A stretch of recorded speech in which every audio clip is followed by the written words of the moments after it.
Hello student, स्वागत है आपका आपके चैनल द फाइट एग्जाम में। कोई भी एग्जाम को फाइट करने के लिए हमारे चैनल को जरूर सब्सक्राइब कीजिए। चलिए, हम लोग पढ़ रहे थे इतिहास और इसमें हम ऑब्जेक्टिव क्वेश्चन पढ़ने वाले हैं पहला चैप्टर से।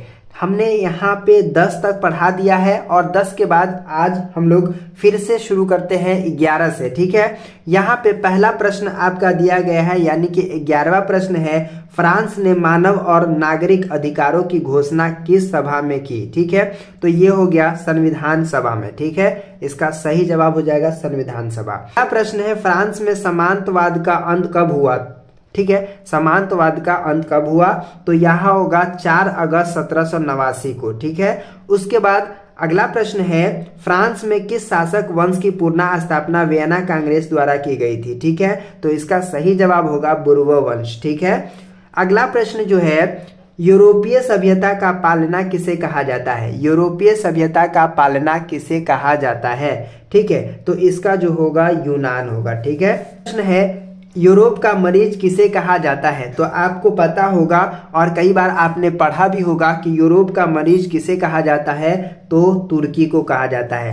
अगला प्रश्न है, यूरोप वासियों के लिए किस देश का साहित्य एवं ज्ञान विज्ञान प्रेरणा स्रोत रहा है। तो इसका जो होगा वो यूनान होगा। ठीक है, तो इस तरह से आप क्या करेंगे, इसको याद करने का प्रयत्न करेंगे। ठीक है, चलिए यहाँ पे देखिएगा अगला प्रश्न जो है 17 नंबर प्रश्न है, यूरोपीय राष्ट्रवाद से प्रभावित होकर किस भारतीय शासक जैकोबिन क्लब की स्थापना की थी।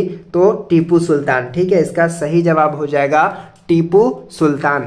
अगला प्रश्न है, विस्मार्क क्या था। विस्मार्क क्या था, तो विस्मार्क जो है कूटनीतिज्ञ था। ठीक है, प्रश्न है, विस्मार्क पर्सा का चांसलर कब नियुक्त हुआ। तो विस्मार्क जो है पर्सा का चांसलर कब नियुक्त हुआ, 1862 में। ठीक है, अगला प्रश्न है, विस्मार्क किस विद्वान की विचारधारा से प्रभावित था। हेगेल के विचारधारा से क्या था, प्रभावित था। अगला प्रश्न है, वियना सम्मेलन कब हुआ। तो वियना सम्मेलन कब हुआ था, 1815 को वियना सम्मेलन हुआ था। प्रश्न है, वियना सम्मेलन का अध्यक्ष कौन था। तो वियना सम्मेलन का अध्यक्ष मेटरनिख था। ठीक है, अगला प्रश्न है, विलियम प्रथम कहाँ का शासक था। विलियम प्रथम कहाँ का शासक था, तो विलियम प्रथम जो है प्रसा का शासक था। ठीक है, अगला प्रश्न जो है, नेपोलियन कोड में कुल कितने कोड थे, यानी कि नेपोलियन कोड में कुल कितने कोड थे, तो 5 कोड थे। ठीक है, ये आपको याद रखना है।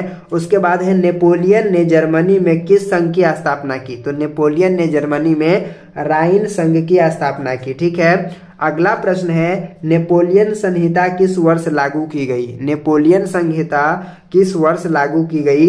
नेपोलियन संहिता, ठीक है, 1804 में लागू की गई। अगला प्रश्न है, मेटरनिख क्या था। तो मेटरनिख क्या था, आपको पता होगा, मेटरनिख घोर प्रतिक्रियावादी था। ठीक है, अगला प्रश्न है, मेटरनिख का पतन किस वर्ष हुआ था। तो मेटरनिख का पतन जो है किस वर्ष हुआ था, 1848 को हुआ था। मेटरनिख कौन था। मेटरनिख ऑस्ट्रेलिया का क्या था, चांसलर था। उसके बाद अगला प्रश्न है, मेजनी ने सन 1834 में किस संस्था का स्थापना किया था, यंग यूरोप का। ठीक है, अगला प्रश्न है, मेजनी का संबंध किस संगठन से था। तो मेजनी का संबंध जो है कार्बोनरी से था। ठीक है, उसके बाद है, जाइल वेराइन एक संस्था थी व्यापारियों की। ठीक है, प्रश्न है, जाइल वेराइन की स्थापना किस राज्य ने की। तो प्रसा ने की थी। ठीक है, हंगरी की राजधानी कहाँ है, बुडापेस्ट। ठीक है, बुडापेस्ट, तो ये इसका सही जवाब हो जाएगा। उसके बाद अगला प्रश्न है, हंगरी की भाषा क्या थी। हंगरी की भाषा क्या थी, म्यांमार। म्यांमार। ठीक है, अगला प्रश्न है, हंगरी में आंदोलन का नेतृत्व किसने किया था। हंगरी में आंदोलन का नेतृत्व किसने किया था, कोसूथ ने किया था। ठीक है, अगला प्रश्न है, हनोई समझौता कब हुआ था। तो हनोई समझौता 1946 में हुआ था। ठीक है, अगला प्रश्न है, सेडोवा के युद्ध में किसकी पराजय हुई। सेडोवा के युद्ध में किसकी पराजय हुई, ऑस्ट्रिया की पराजय हुई। सेडोवा का युद्ध किसके मध्य हुआ था। सेडोवा का युद्ध किसके मध्य हुआ था, ऑस्ट्रिया प्रसा के मध्य हुआ था। सीडान का युद्ध किसके बीच हुआ था? तो सीडान के युद्ध जो है किसके बीच हुआ था? प्रसा फ्रांस के बीच हुआ था। ठीक है। अगला प्रश्न जो है, जर्मनी का एकीकरण कब पूरा हुआ? तो जर्मनी का एकीकरण जो है 1871 में पूरा हुआ। उसके बाद है, जर्मन राइन राज्य का निर्माण किसने किया था? तो जर्मन राइन राज्य का निर्माण नेपोलियन बोनापार्ट ने किया था। यूनान के स्वतंत्रता संग्राम में किसकी पराजय हुई? यूनान के स्वतंत्रता संग्राम में किसकी पराजय हुई? तुर्की की पराजय हुई। अगला प्रश्न जो है, क्रीमिया युद्ध कब हुआ था? यानी कि क्रीमिया का युद्ध कब हुआ था? 1853-54 में हुआ था। ठीक है, तो इस तरह से आप याद कर लेंगे। उसके बाद है, कार्बोनरी की स्थापना कब हुई थी? कार्बोनरी की स्थापना कब हुई थी? 1810 में हुई थी। अगला प्रश्न है, काउंट काबूर को विक्टर एमेनुअल ने किस पद पर नियुक्त किया था? काउंट काबूर को विक्टर एमेनुअल ने किस पद पर नियुक्त किया था? प्रधानमंत्री के पद पर नियुक्त किया था। राष्ट्रवाद की अवधारणा का जन्म किस घटना से माना जाता है? राष्ट्रवाद की अवधारणा का जन्म किस घटना से माना जाता है? तो फ्रांस की क्रांति से माना जाता है। उसके बाद अगला प्रश्न है, रक्त एवं लौह की नीति का अवलंबन किसने किया था? तो लौह एवं रक्त की नीति का अवलंबन बिस्मार्क ने किया था। लाल कुर्ती का गठन किसने किया था? तो लाल कुर्ती का गठन जो है गैरिबाल्डी ने किया था। फ्रैंकफर्ट की संधि कब हुई थी? तो फ्रैंकफर्ट की संधि जो है 1871 में हुई थी। अगला प्रश्न जो है, वर्सराय की संधि कब हुई थी? वर्सराय की संधि जो है 1919 में हुई थी। अगला प्रश्न जो है, मारियान किस देश के राष्ट्रवाद का प्रतीक था? फ्रांस का। ठीक है। उसके बाद यहाँ पे है, इंग्लैंड का कौन कवि यूनानियों की स्वतंत्रता के लिए यूनान में ही शहीद हो गया? Lord Byron. ठीक है। उसके बाद आगे बढ़ते हैं और आपको बताते हैं। देखिए, अगला प्रश्न है, गैरिबाल्डी पेशे से क्या था? तो गैरिबाल्डी पेशे से नाविक था। ठीक है, किसान नहीं था, ये आपका गलत होगा, नाविक था। ठीक है। चार्टिस्ट आंदोलन कहाँ संपन्न हुआ था? दोस्त, इटली में नहीं हुआ था, इंग्लैंड में हुआ था। ठीक है, तो आप इसको लगाएंगे।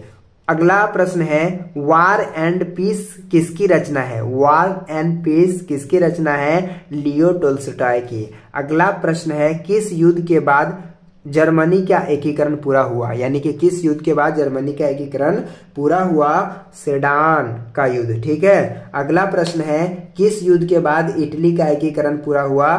सीडान का युद्ध। ठीक है।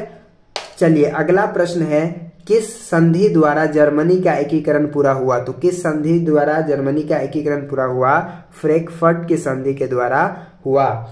किसने कहा था, फ्रांस जब छींकता है तो बाकी यूरोप को सर्दी जुकाम हो जाता है? यानी कि किसने कहा था, फ्रांस जब छींकता है तो बाकी को सर्दी जुकाम हो जाता है? मेटरनिख ने कहा था। ठीक है। अपनी कूटनीति के बल पर इटली की समस्या को संपूर्ण यूरोप की समस्या बना दिया काउंट काबूर ने। ठीक है, कौन? काउंट काबूर। अगला जो है, सन 1870 में फ्रांस और प्रसा के बीच युद्ध कहाँ हुआ था? तो यहाँ पे सेडान में हुआ था। ठीक है। उसके बाद 1829 ईस्वी की एड्रियानोपुल की संधि किस देश में के साथ हुआ था? तो यहाँ पे तुर्की और फ्रांस। ठीक है, क्या होगा? तुर्की और फ्रांस। उसके बाद अगला प्रश्न है, मार्च 1946 में फ्रांस तथा वियतनाम के बीच होने वाला समझौता किस नाम से जाना जाता है? तो ये हो जाएगा आपका इसमें से कोई नहीं। ठीक है। अगला प्रश्न है, 1830 की क्रांति के बाद फ्रांस में किस प्रकार का शासन स्थापित हुआ? तो संघीय शासन व्यवस्था। ठीक है। और अगला प्रश्न है और हमारा लास्ट प्रश्न है इस चैप्टर का, आर्थिक संकट के कारण यूरोप में कौन सी नई शासक प्रणाली का उदय हुआ? तो ये है फांसीवाद, नाजीवाद शासन। ठीक है, तो ये हो जाएगा इसका सही आंसर। तो उम्मीद करता हूं कि आज का वीडियो आपको समझ में आ गया होगा। तो चलिए फिर मिलते हैं आपसे एक नए वीडियो में। तो चैनल को सब्सक्राइब कर दीजिए, बेल वाले आइकन को प्रेस कर दीजिए। तो चलिए मिलते हैं फिर आपसे।